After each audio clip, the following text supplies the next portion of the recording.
Nós vamos dar continuidade hoje a uma série que nós começamos na semana passada e nós vamos até o final do mês.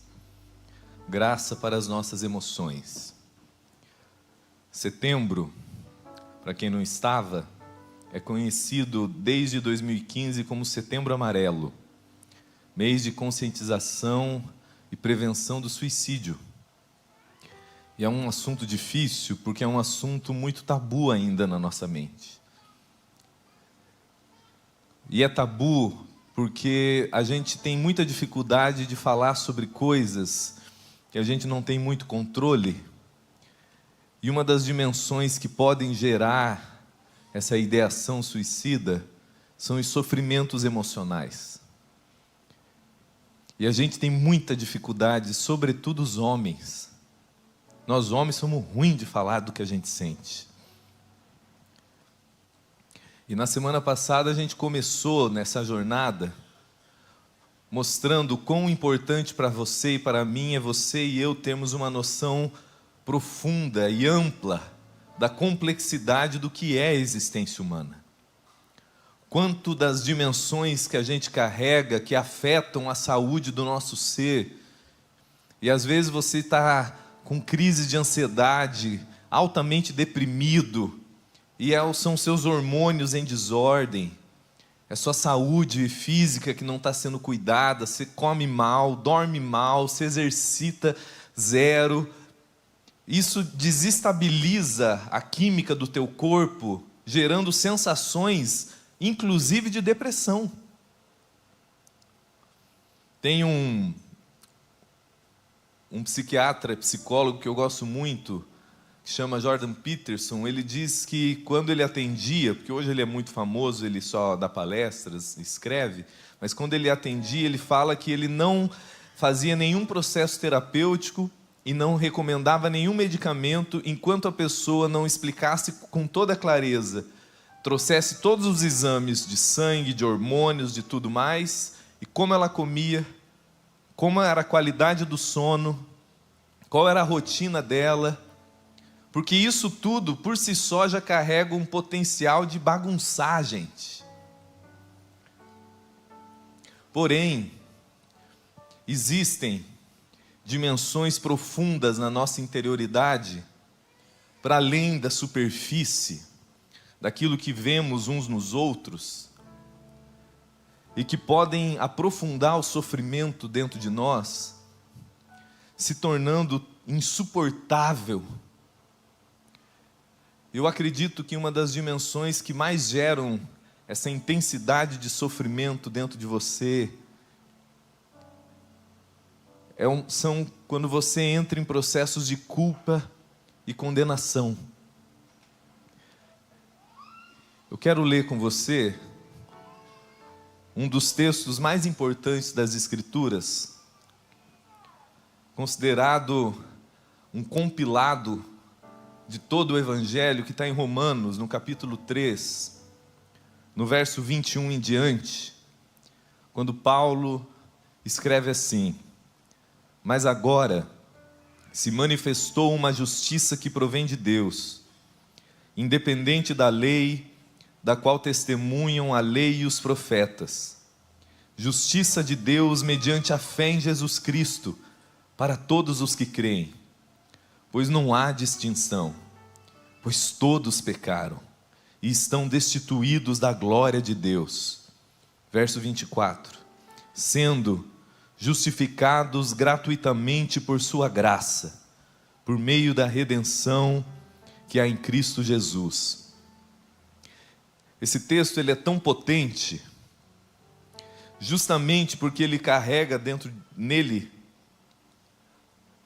esse poder espiritual e psicológico do Evangelho de lidar com essa dimensão que, como eu falei, a condenação e a culpa na tua alma pode ir dilacerando você por dentro, drenando a sua energia, tirando de você a energia necessária para você dar conta de melhorar. Especialmente quando você é sincero na vida, mas deu uns tropeções meio graves. Quando você vai errando, tropeçando, isso começa a martirizar a sua alma, com uma faca, culpa, vergonha, condenação. Só que a culpa ela é tão complexa, como ela se manifesta e age na nossa alma, que é mais do que você fazer coisas erradas. A nossa alma, meu irmão, ela é tão complexa que quando as pessoas erram conosco, quando a gente é abusado, rejeitado, traído, agredido, estranhamente, a sua alma interpreta isso como se de alguma forma você fosse culpado por aquilo.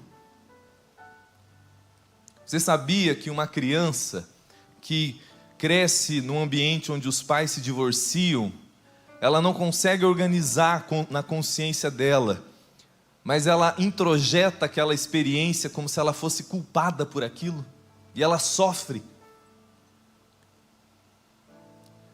Você sabia que uma pessoa que é abusada sexualmente, uma criança, um adulto, mas especialmente uma criança que é abusada, ela cresce com uma sensação que ela é responsável por aquilo que aconteceu. E aquilo vai remoendo como um câncer na alma dela. Uma pessoa que é agredida. Você fala, cara, como é que uma pessoa, uma mulher ou um homem, mas a maioria das vezes uma mulher, está numa relação tão abusiva e não sai? Daí a gente, como a gente é muito raso nas nossas falas, a gente fala assim, não quer nada. Só que a pessoa ela não consegue sair daquilo porque ela se sente culpada por estar sendo abusada e agredida. Porque culpa é mais do que uma compreensão de algo que você faz de errado. É uma sensação interna de que existe algo errado com você. A culpa na alma é mais do que uma sensação de que você fez coisas erradas, mas é uma sensação de que existe algo de errado comigo. Então eu tropeço, eu faço coisa errada, pessoas erram comigo, o problema sou eu, tem algo errado comigo. E aí quando você erra, e todos erramos, ou quando erram com você, te abusam, te agridem, te traem, a sua alma conclui, viu, tem algo errado comigo mesmo. E isso vai consumindo você por dentro. Tem um psiquiatra, chama Paul Tournier, o nome do livro dele, que eu já devorei dezenas de vezes, chama Culpa e Graça, onde ele mostra o quanto que o estudo da psicologia moderna e da psiquiatria reconhecem que uma alma culpada é responsável para a maioria das doenças que a gente desenvolve. Porque a consciência de culpa e condenação te adoece fisicamente. Você desenvolve vícios. Você desenvolve câncer, enxaqueca, sono agitado. Porque lá no íntimo, às vezes você não consegue organizar aqui, mas você sente aqui esse processo de autodestruição. Porque a sua e a minha consciência, nós somos criados para a justiça, para a integridade, para uma vida reta. Essa é a vocação humana. Mas como todos nós ainda estamos aquém disso, a gente ainda não vive plenamente o que nós fomos vocacionados a ser, a gente se embola no processo, a sua consciência começa a exigir punição. E você vai crescendo e caminhando com um senso contínuo de dívida interna. E aí a sua consciência começa a entrar em processos de autopunição.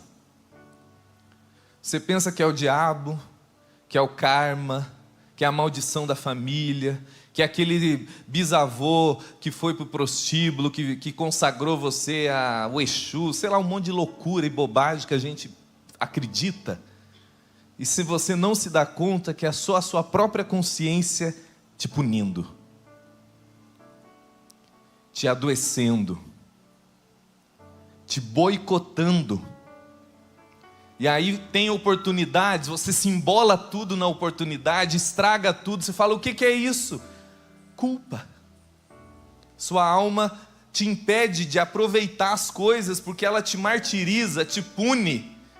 E aí você estraga relacionamentos, você estraga com coisas na sua vida, que você corre atrás e você mesmo dá um jeito de estragar aquilo, porque dentro de você, inconscientemente, por ter uma culpa introjetada, a sua alma carregada de vergonha, de condenação, de um senso de indignidade, fala assim, não é para você, cara, não dá não, e você se boicota, e você entra em relações abusivas, e aí a pessoa se divorcia, porque ela está numa relação abusiva. Só que como ela não trata a culpa, a vergonha e a condenação na alma dela, o que vai acontecer? Ela vai entrar em outra relação abusiva. Porque o inconsciente dela vai colocá-la na mesma situação por aquilo não estar resolvido e pacificado. E aí você caminha como se você sentisse as suas vestes de indignidade. Como se você cheirasse mal, vergonha, culpa, condenação. E você vai se tornando, meu irmão, conforme Nietzsche escreve num dos textos dele, o maior perigo é quando nós nos tornamos os nossos piores inimigos. Eu brinco que o diabo não tem prerrogativa na minha vida nem para me destruir. Eu dou conta sozinho. Você não precisa do diabo para se destruir. Você dá conta. E não é porque você vai para a Cracolândia, mas dentro de você tem uma guerra de você com você mesmo. Porque afinal não tem como você crescer num ambiente de abuso, de rejeição, de opressão, de agressão, de erros, você errando com você errando com você, sem a sua alma ficar encharcada dessa distorção da sua própria imagem, de como você se vê no mundo.